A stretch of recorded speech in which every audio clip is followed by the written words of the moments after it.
Bien, dentro del proceso de maquetación hay un aspecto muy importante que tiene que ver que está relacionado con el diseño y son los mapas de interacción. Los diseñadores no siempre hacen mapas de interacción. En mi caso nunca hemos abordado esa necesidad, pero en algún momento sí hay que abordarla. Sobre todo que a la hora de hacer código, programar o elaborar una página web o una aplicación cualquiera que ésta sea, las relaciones de las partes es muy importante. Imagínense ustedes desarrollando una página web, maquetándola, organizándola, con lo complicado que es y tener que repetir partes porque no se tomaron decisiones adecuadamente o no se vieron las relaciones adecuadamente antes de hacerlo. Eso es un problema. Hay personas que pensarían que eso es bueno porque tienen más trabajo, pero realmente no lo es porque tienen que repetirlo y por lo general el costo de esa repetición recae en quien lo hace. Es decir, una persona empleada, por ejemplo, uno que es en medio de un contrato o tener que cumplir con algo, no le pagarían porque eso que está hecho está mal hecho. Está programado, está mal hecho, entonces tiene que repetirlo y no le van a pagar hasta que lo repita. Eso es un problema. Así que las relaciones deben estar perfectamente determinadas, muy claramente definidas. Entonces, en los mapas de interacción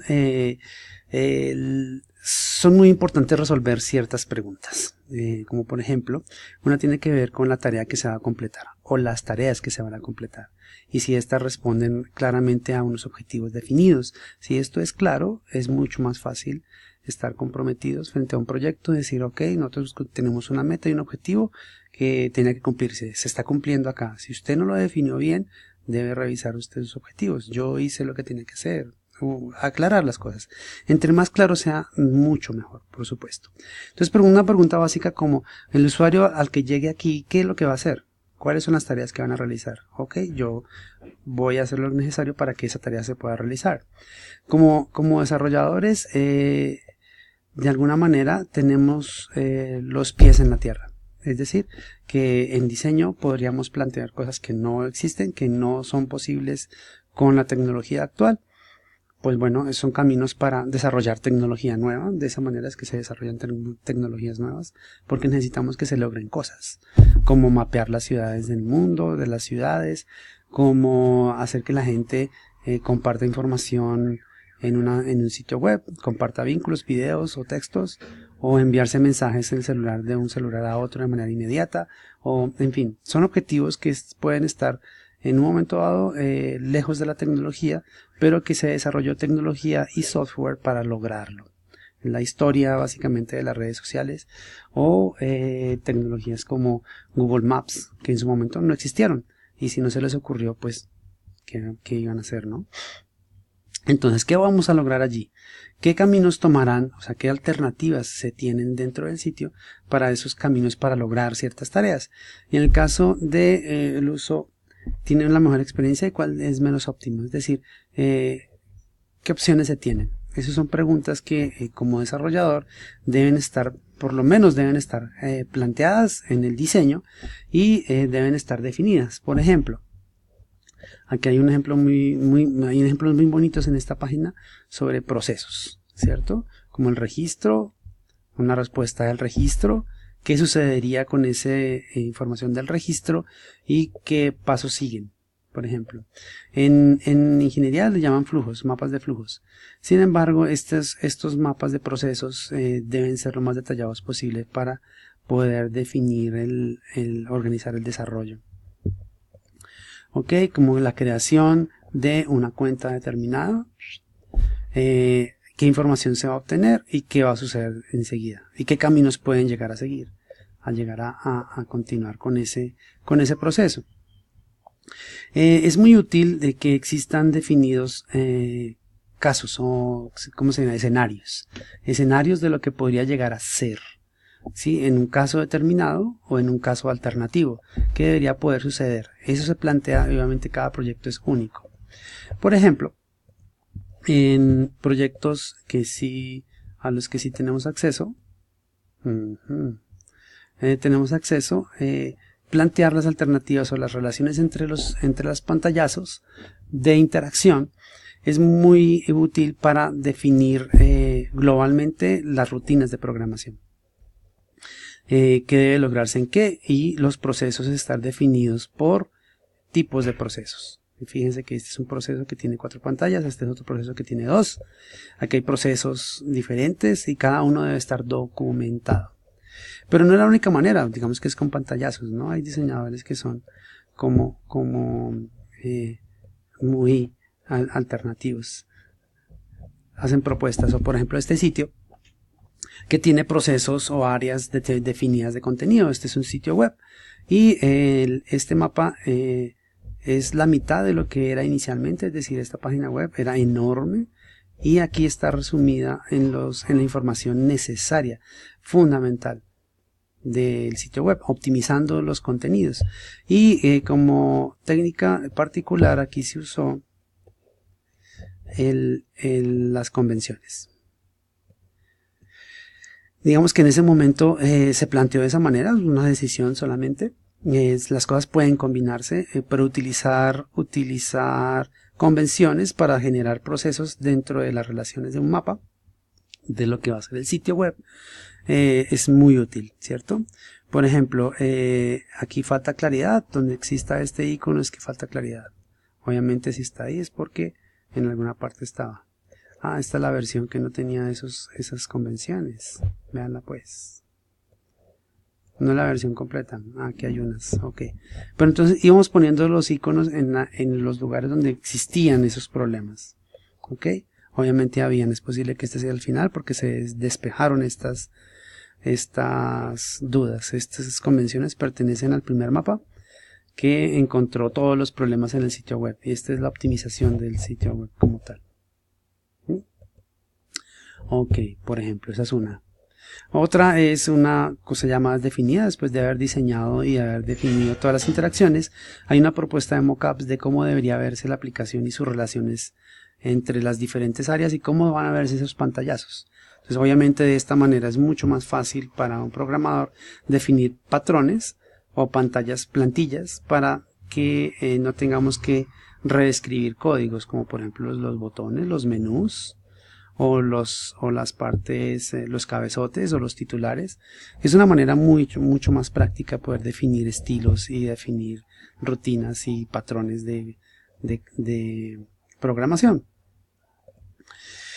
Ok, digamos que en ese sentido, si estos mapas que les acabo de mostrar responden a estas preguntas, es mucho más fácil iniciar el proceso de codificación.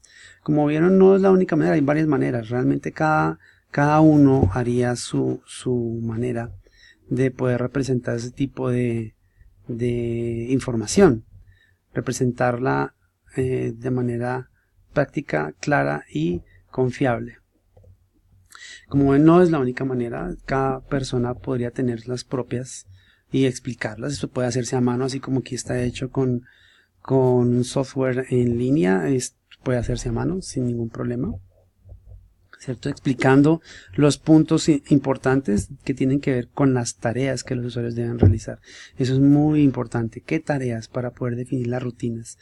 La única manera no es solamente gráfica, pueden utilizarse mapas mentales o software que generan los mapas en línea para generar esas mismas relaciones, o áreas para hacer mapas, en fin. Eso lo decide cada uno. Ok, cada uno incluso puede hacerse tan escueto como ustedes lo ven, o a mano como ustedes lo ven. Sin embargo, la claridad es lo más importante. Utilizar software es útil, y hacer mapas de relaciones es muy importante, pero nunca deben olvidar estas preguntas de cómo los usuarios van a hacer lo que tienen que hacer en este sitio. Recuerden que es importante porque adivinen en quién está cayendo la responsabilidad de que eso funcione. Y obviamente es mucho mejor tener en su portafolio de trabajos y experiencia productos que hayan sido exitosos y hayan sido bien trabajados, ¿cierto? Que si hay procesos en los que hay que repetir muchas veces, aunque se tenga más trabajo y se gane más dinero, realmente no es satisfactorio y no se llega a ninguna parte. No hay nada más chévere que ver que un proyecto, además de que se vio bien organizado, bien manejado y administrado, uno ha podido participar en mejorar los procesos de trabajo o trabajar con procesos óptimos y que un proyecto sea exitoso. Es muy satisfactorio tener proyectos exitosos en su portafolio. No siempre se da, obviamente la actitud es querer lo mejor y cómo ayudarte a que logres esos objetivos. Esa es una muy bonita pregunta, me parece a mí. Aquí me gustó mucho este mockup o este mapa de flujos hecho a mano y definió por colores las 3 categorías importantes, ¿cierto? Surprise, organización del grupo y botones. Entonces definía amarillo que era botones, que era lo agrupado, lo que tiene que ver con los grupos, y que era el modo sorpresa. ¿Dónde está el modo sorpresa? Aquí está. You are here. Ok, le pareció una categoría interesante. Agrupar, aquí están los que tienen que ver con agrupar. Ya, o sea, hacer grupos de personas. Sí, esto aclara un poco de lo que debería suceder en las diferentes pantallas. Y eso nos sirve muchísimo para definir categorías y obviamente eso se ve reflejado en cómo organizamos la construcción del código. Y pues como ven hay muchos ejemplos de los mapas mentales, pero todo se traduce a los principios que el proyecto requiere alcanzar.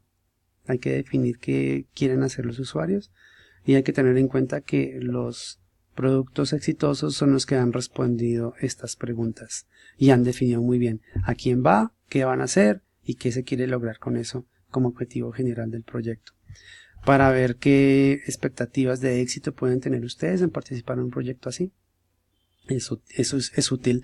Y si no existe en el proyecto un mapa de interacción, creo que es responsabilidad del programador que eso suceda, que se diseñe junto con el equipo de trabajo, diseñadores y otras personas que estén a cargo del proyecto, procurar que exista un mapa de interacción. Si no lo han hecho ellos, hacerlo nosotros, porque para nosotros es la guía de desarrollo fundamental. Ok, espero que si quieren buscar más referencias, estas son como las básicas, igualmente se comparte esta información en línea.